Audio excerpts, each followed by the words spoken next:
Aloha. This is Tom Lesher. I have made it back to the coast. I am at the ocean, but Jesus, this is southern Australia. And as you can see, I got a freaking jacket on. This is not Hawaii, even though it's the Pele Report, a weekly astrological forecast. This is for the week of October 5th of 2011. And this week, the astrological aspects have a lot to do with Saturn. First, we have Mercury coming around to conjoin with Saturn, and then we have the Sun coming around to conjoin with Saturn. As the Moon moves through the sign of Aquarius, sign of Pisces, closing out that cycle and starting anew in Aries, it will oppose Saturn and the Sun and Mercury next Monday. So we've got Saturn going on.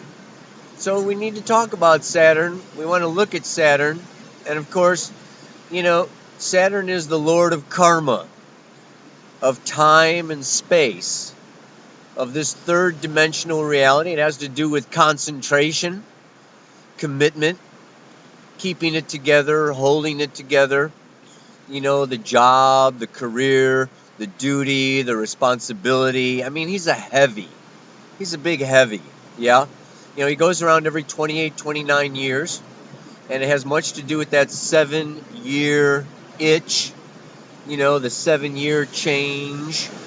And so we can look back, over these 7-year periods of time and see major changes happening in our lives. But for now, we can just look back and say, well, 6 months ago, the Sun was opposite Saturn in the sign of Aries at that beginning back in April. And now, 6 months later, it's conjoined. And this conjunction is a serious time of re-evaluating, reflecting. Saturn is deep introspection. It has to do with the Hermit card in the Tarot. And that Hermit is holding up his lantern that is shining its light down into the depths of the valley.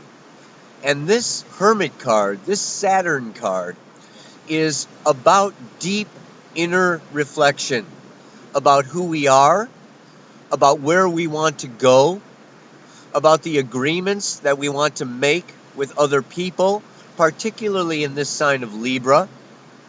And really, so much to do with our authentic integrity and direction in this life, on this planet. Because the other thing that Saturn has to deal with is, like I said, time and space. We are infinite spiritual beings having this temporary time-space third dimensional experience on this here planet Earth. And Saturn will remind us with our empty bank accounts or our full bank accounts, our successful businesses or our businesses that are going under, that we are definitely in this third dimensional reality of plus and minus. We're either in the red or we're in the black, yeah? I mean, Saturn is very clear. It's very powerful. So this is a time it's very sobering. And this week is a time of being sober and being okay with that. It's a time of really reflecting, of going inward, of being objective, maybe backing off a little bit, and not feeling so lovey-dovey, cozy, warm, with our spouse or our, girlfriend, boyfriend, whatever, where we're just kind of like, I need some space. I need to think about some things. I need to finish writing in my dream journal or my book, or I need to go meditate by myself for a little while.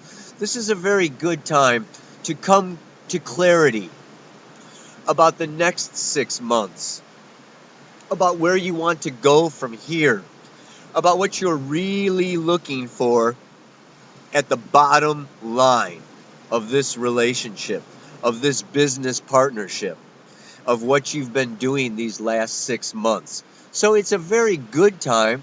It's a very serious time. And we also want to balance that seriousness with something a little lighter.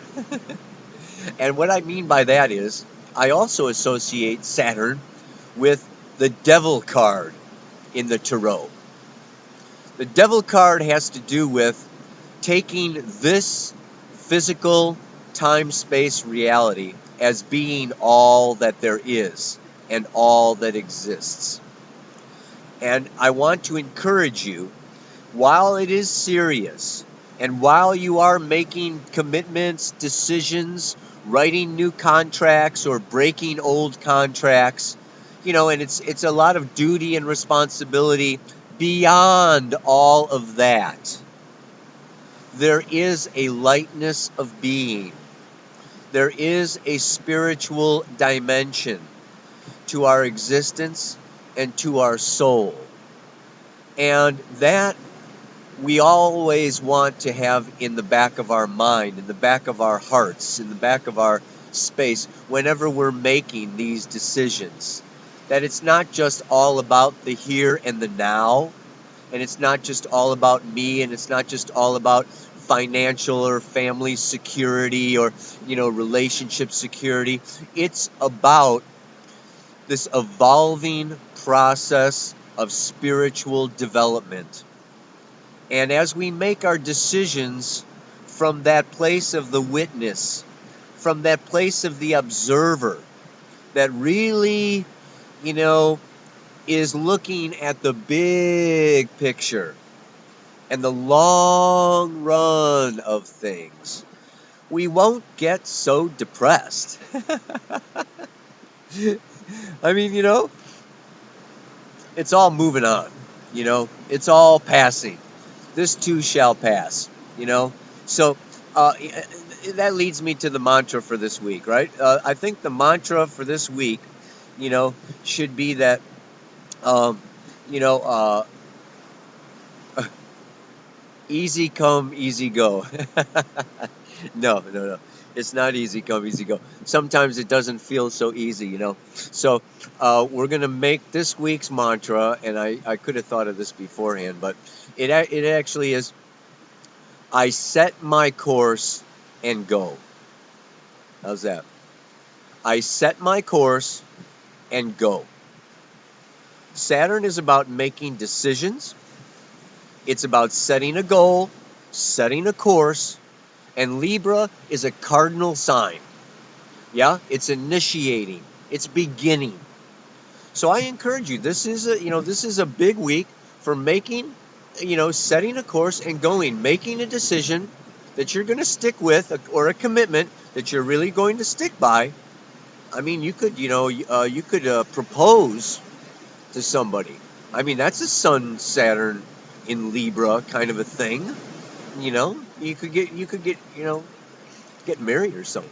But I don't know if anybody does that anymore. Anyway, before I get in trouble, I'm going to close this session with just this final thing, that also Venus is moving from Libra into Scorpio this weekend. And I'm going to talk more about that next week, because the Sun and Mercury are going to be joining Venus in Scorpio, and we're going to be doing this whole thing. And I actually just did a radio interview on the Law of Attraction radio. That will be up on Sunday. And that goes into the whole month of October. It's an hour-long video recording that you can find on the web. I'm down here in Melbourne, Australia. I'm doing a workshop this weekend. If you're in Melbourne, come on over to the workshop. All that information's on my website. And that is all that I can think of for now. I wish you the very best, and enjoy this decision-making process, knowing that tomorrow is going to be even better than today. Aloha, namaste, so much love. Good day.